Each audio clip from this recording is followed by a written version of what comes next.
I'd like it if everybody else who is having a good time were to hit that like button. That would be really appreciated. We'll be back over on Bitcoin in just a second. 15-minute chart here. You see, obviously we've had a bit of the old downside. Looking to see if we get picked up again at 1070. If anybody's trading this on the short term, I'd be also very, very wary about the fact that, of course, we're below the 200 simple there on that one. But going up towards the 4 hours, so we can at least make some sort of assertion about time. Yes, of course, right within the cloud there. Natural enough to see that bit of the old resistance up above us there, as expressed by the the lows of our previous area of resistance. 24-hour time frame. How are we doing on this one? Massive sideways. We got a high here, a higher high, lower low. Could this be forming a diamond? I'd hope not. Going to bring in some key considerations for us. If we don't take out 1570, that is of course a 50% increase in price. But if we don't take out 1570 in the period of the next sort of 3 weeks, then I will be saying that we are absolutely probably at that point, particularly at that point, we'd be looking down towards something around about the 445, 550 area. But so far, we're looking pretty good. I'm very much positive on this one, very much bullish.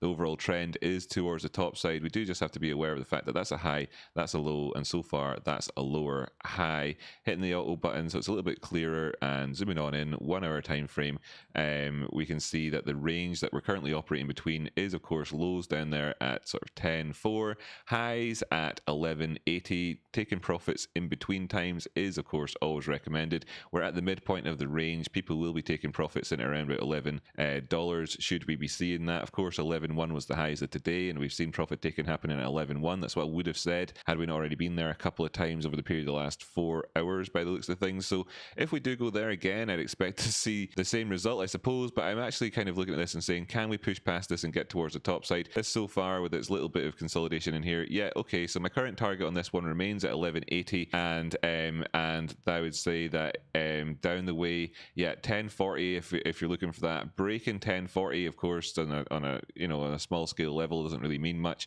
but looking down there at $10, that's much more significant. If we break $10, I'm looking down towards 8.97. If not, then of course I'm looking up towards 12.91. $13 really is the next profit taken. That will be presenting profit taken for us if we push past $13. Our target, as it was before and as it is again now, will be taking us back up to our previous all-time high region. So I'll just pop this box back over. This was the profit taking box we had back here whenever we came up and put in those all-time highs. How handy that was, of course. Now let's just have it over here again as a reminder for everybody. This is the second bite of the cherry period. Something I suppose that's maybe worth pointing out to people who are interested is this. Will it open up for me? Will it open up for me? Is, of course, Jesse Livermore's pivotal point theory. We are asking the question whenever we test previous highs, if you're interested in the old Livermore here, which you should be if you're a human being who trades. And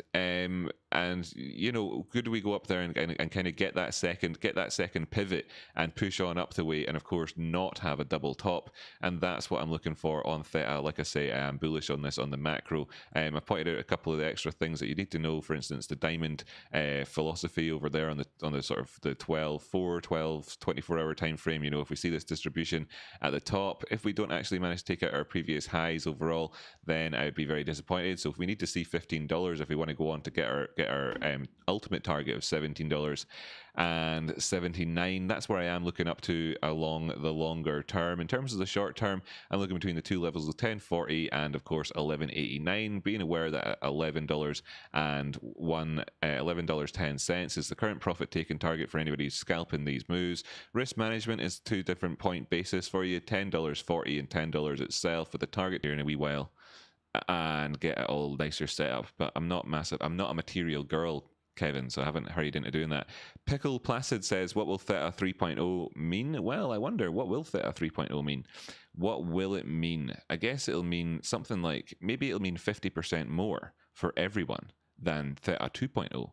Maybe it'll be a whole 50% more than Theta 2.0, which was, of course, 100% more Theta than Theta 1.0 was at the time. So it's not as big an upgrade as it was back then, but that's, I guess that's the logarithmic nature of increasing numbers with regards to their percentage increases over each other. I don't know.